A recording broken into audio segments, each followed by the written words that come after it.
Il-Partit Nazzjonalista fuq qudiemnet il-kap Simon Busuttil kien kontra li titħallas lura t-taxxa mħallsa żejda fuq ir-reġistrazzjoni tal-karozzi. Illum, 3 snin wara l-bidla fil-gvern, qed jitħallsu lura miljuni ta' euro u meta tistaqsihom dwar hekk, il-kelliema tal-Partit Nazzjonalista jinfixlu. Fosthom Marta Sportelli, Shadow Minister dwar it-trasport.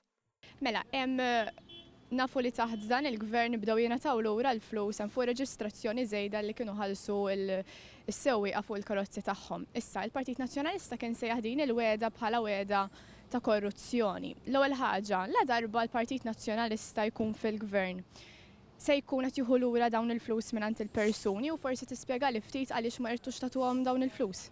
Mela aħna llum għandna qudiemna sitwazzjoni imwera tat trasport pubbliku. Nsaqsik fuq ukoll. Jiena ħadd ftit xogħol matul il-weekend u dort il-gazzetti ta' Jannar kollha. Kien l-eks Ministru Tonio Fenek li qal fil-Parlament li din weda korrotta u Simon Busuttil tenna li din kienet waħda mill-wedi li se jwaslu biex Malta titlob bailout. Il-bailout ma wasalx bħalma ma waslitx it-tweġiba ta' Portelli.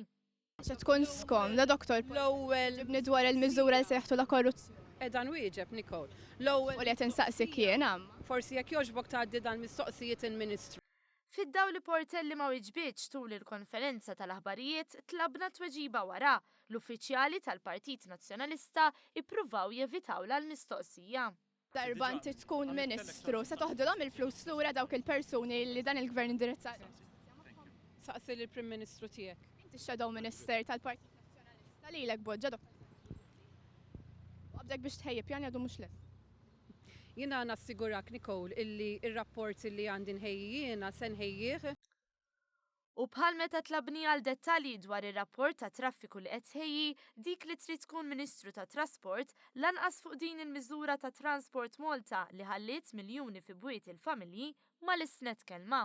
Issa dwar il-weda li l-Partit Nazzjonalista kien sejjaħ korruzzjoni qed nirreferi għal taxxa żejda li ħallsu l-persuni fuq il-vetturi tagħhom. La darba inti qed nimmaġina tkun Ministru tat Trasport, se tkunu din tieħdu dawn il-flus lura mingħand il-persuni u taħsbu li kontu żbaljati se jaħdu l. Kemm għandek viżjoni fit-tul, Nicole, diġà qed tarani Ministru millum.